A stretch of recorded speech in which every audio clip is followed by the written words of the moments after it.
I think it's best if we begin at the beginning. The term radio comes from the word radiation, which is defined as being the emission of electrical magnetic waves.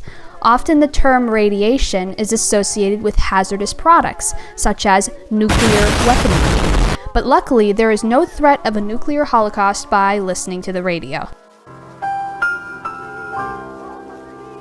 Electromagnetic waves include gamma rays, X-rays, ultraviolet rays, infrared microwaves, and radio waves.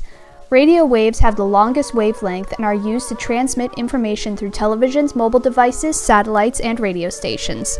In 1864, Scottish physicist James Clerk Maxwell proposed a theory that is now known as Maxwell's equations. Using these equations, Maxwell theorized that electronic and magnetic fields could join together and create what is now known as an electrical magnetic field.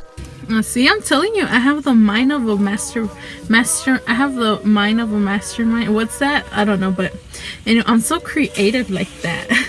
Heinrich Hertz, spurred by these equations, and by a potential Berlin Prize, should he succeed in solving them, went on to prove the existence of electrical magnetic waves between the years of 1886 and 1889.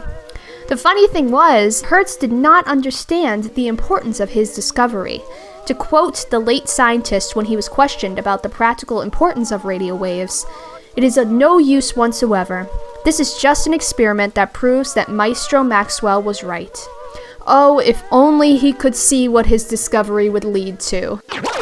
You're now listening to 102.3 Real Rock FM. The 1890s was a time of innovation in the field of radiotelegraphy. Nikola Tesla and Guglielmo Marconi, two scientists with an interest in electricity and electrical magnetic waves, were some of the first men to build radio transmitters and receivers. This is what a transmitter and a receiver is. A transmitter is a piece of equipment that generates radio waves for communication purposes, such as for radio broadcasting, television, or digital devices. The transmitter creates alternating radio frequencies, which are then directed through an antenna. The antenna directs these frequencies into radio waves. A receiver is a device that receives radio waves created by radio transmitters. Receivers turn this information into usable data that can be understood in a visual or audio format. This information is also received through an antenna. There are a few more aspects of the radio that are integral in its physical development. Carrier waves are single-frequency electrical magnetic waves that carry information from transmitters to receivers. Once the carrier wave is modulated, the electrical magnetic wave will be sorted into its own channel. Overlapping carrier waves can result in distortion. An example of this would be two radio shows playing on top of one another. And modulation is how information is attached to different carrier waves. Modulation is achieved through altering a characteristic of the radio wave. The most common of these characteristics is through altering the frequency, the amplitude, the pulse frequency, or the pulse duration. AM radio is a result of amplitude modulation, and FM radio is a result of frequency modulation. Marconi is credited with the creation of the first physical radio. Or rather, he is one of many to be credited with the creation of a radio transmitter and receiver. It was not long after his success that other animal? Yeah, there are animals roaming around here, I swear to God. No, I meant to say amateur radio hosts began constructing their own makeshift radios. The first human to broadcast voices over radio waves was not Marconi, as you might expect. That honor may, in italics, go to Roberto Landel di Mora, who has supposedly transmitted audio over 7 kilometers in 1899 and then again in 1900. But because of lacking technical details, namely if Mora was truly using radio waves to send his message or if he was just a big fat faker, it is unclear whether or not this was the event that birthed the radio. But without a doubt, it was Marconi's invention that sent radio signals across the English Channel in 1899 and then across the Atlantic from Cornwall to Newfoundland in 1901. That broadcast was nothing but the Morse code for S. Yeah, just an S. Just a S for spoopy, scary skeletons. That's what that was. Whilst that was definitely a breakthrough because, I mean, who doesn't love spooky, scary skeletons? That was nothing compared to what Reginald Fessenden would bring to the table in 1906. He was supposedly the first person to broadcast music and entertainment across the radio. But, you know, there were a lot of people working on the radio all at once, so it's hard to pinpoint who exactly invented what or did what first. Consider Maxwell, Hertz, Tesla, Marconi, Mora, and Fessenden as being the founding fathers of the radio and not just the almighty god of radio broadcasting. Now that you know about the foundation of the radio, let's talk about how radio broadcasting is used in the modern era. Once music and radio dramas were broadcast for the first time, it did not take long for the radio to become a staple item in many homes across Europe and the United States. These machines came in many different varieties and all sorts of price ranges.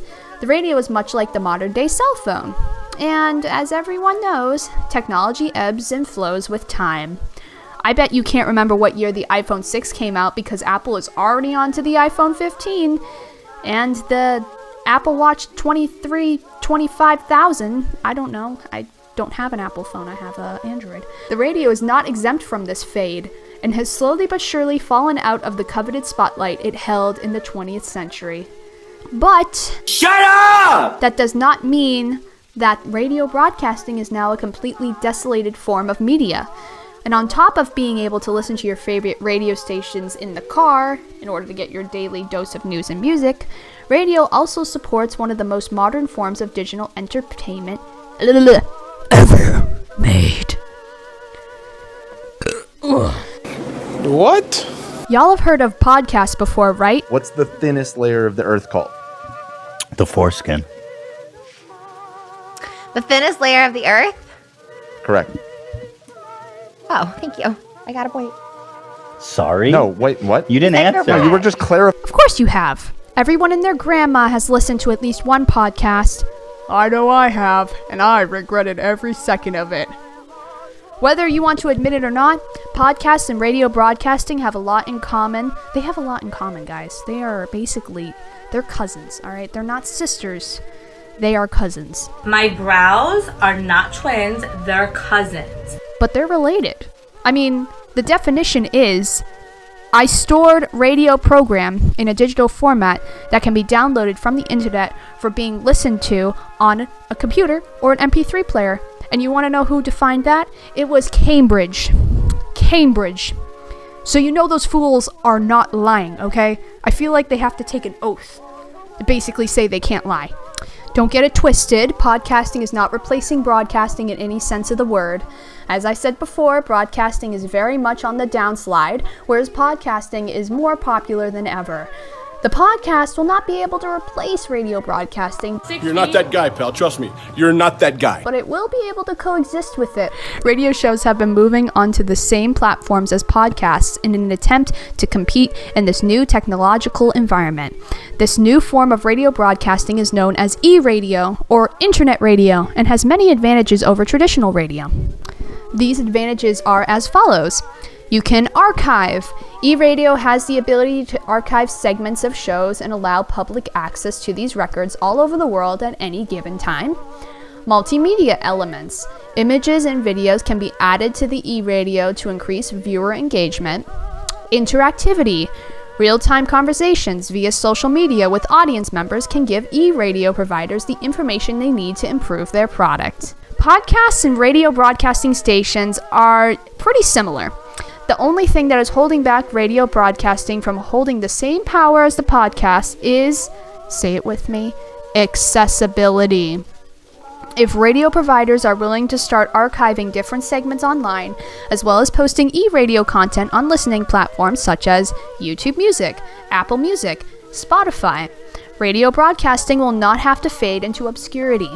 Technology evolves over time, and radio broadcasting is slowly but surely making a transition that will be beneficial not only to itself, but also to its consumers. May I speak now? You may. Alistair, pleasure to be meeting you, sweetheart. Quite a pleasure.